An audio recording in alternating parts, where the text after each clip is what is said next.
किस दिन अगर आपकी तलवारों का जवाब देने का मन बना लिया तो तलवारें चाकू से छोटी हो जाएंगी और पलायन करना पड़ेगा किसी दूसरे प्रदेश में। तलवारें बढ़ रही हैं, कलम छीने जा रहे हैं, कलम पे पहरा है और तलवारों के धार लगाई जा रही है। भीम आर्मी के संस्थापक और नागीना सांसद चंद्रशेखर आजाद ने सावित्रीबाई फुले जयंती और राजेंद्र निरंजन स्मृति दिवस के संयुक्त कार्यक्रम में संविधान और लोकतंत्र को लेकर एक खतरनाक चेतावनी दी है। उन्होंने कहा कि देश में अगर संविधान से हटकर कोई कदम उठाया गया तो उसका जवाब बेहद सख्त होगा। तलवारों और चाकू की तुलना करते हुए सांसद ने स्पष्ट किया कि कुछ लोगों को उस स्थिति में अपने प्रदेश से पलायन करना पड़ सकता है। कार्यक्रम में प्रतिमाओं का अनावरण किया गया और सांसद ने कहा कि हमारे महापुरुषों ने अन्यायपूर्ण विचारधाराओं को रोककर ही संविधान की रचना की थी। उन्होंने जोर देकर कहा कि संविधान देश की एकता, समानता और न्याय का आधार है और इसे कमजोर करने की किसी भी कोशिश को बर्दाश्त नहीं किया जाएगा।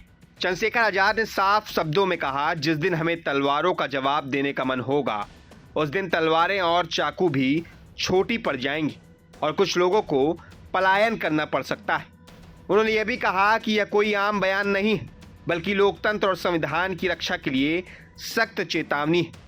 सांसद ने युवाओं से अपील की कि वे सावित्रीबाई फुले द्वारा दिखाए गए रास्ते पर चलें और कलम को अपना हथियार बनाएं। उन्होंने कहा कि युवाओं को सजग और सक्रिय रहकर संविधान की रक्षा करनी होगी और समाज में फैली अन्यायपूर्ण सोच के खिलाफ आवाज उठानी होगी।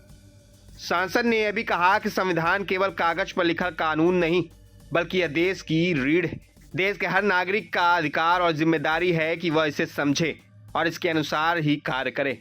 उन्होंने चेतावनी दी कि यदि कोई भी समूह या व्यक्ति संविधान को कमजोर करने का प्रयास करता है तो उसका जवाब पूरी ताकत के साथ दिया जाएगा। चंद्रशेखर आजाद का यह बयान सीधे तौर पर उन लोगों के लिए चेतावनी है जो लोकतंत्र और संविधान को चुनौती देने की कोशिश कर रहे हैं। उन्होंने दो टूक कहा कि जब तक वो हैं तब तक संविधान को किसी भी तरह की आंच नहीं आने देंगे और अगर कोई इसे चुनौती देता है तो परिणाम बेहद गंभीर होंगे। इस अवसर पर सांसद ने युवाओं और समाज के सभी वर्गों को याद दिलाया कि संविधान की रक्षा हर नागरिक का कर्तव्य है।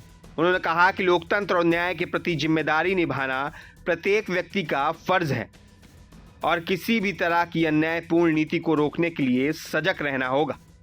चंद्रशेखर आजाद का यह बयान न केवल कार्यक्रम का हिस्सा था बल्कि पूरे देश के लिए एक गंभीर संदेश भी है। यह चेतावनी युवा पीढ़ी, लोकतंत्र के रक्षक और समाज के सभी नागरिकों के लिए है कि संविधान की रक्षा करना केवल अधिकार नहीं बल्कि कर्तव्य भी है। उन्होंने कहा कि संविधान से छेड़छाड़ का हर प्रयास असफल होगा और इसके खिलाफ हर कदम को उठाना देश का नैतिक और कानूनी कर्तव्य है। यह संदेश सभी के लिए स्पष्ट है। लोकतंत्र और संविधान की रक्षा के लिए सजग रहना, संघर्ष रहना और अपने अधिकारों के प्रति जागरूक रहना अनिवार्य है। मैं अभिषेक सिंह, प्रभात खबर के लिए। बातें इंपोर्टेंट ये कहना चाहता हूं, तलवारें बढ़ रही हैं, कलम छीने जा रहे हैं, कलम पे पहरा है और तलवारों के धार लगाई जा रही है। मैं तलवारों की धार लगाने वालों को कहना चाहता हूं, संभल के रहो। अभी संविधान हाथ में है, संविधान के आधार पर लड़ाई लड़ी जा रही है। किस दिन अगर आपकी तलवारों का जवाब देने का मन बना लिया तो तलवारें चाकू से छोटी हो जाएंगी और पलायन करना पड़ेगा किसी दूसरे प्रदेश में। प्रभातखबर.com, विश्वास वही, रफ्तार नहीं।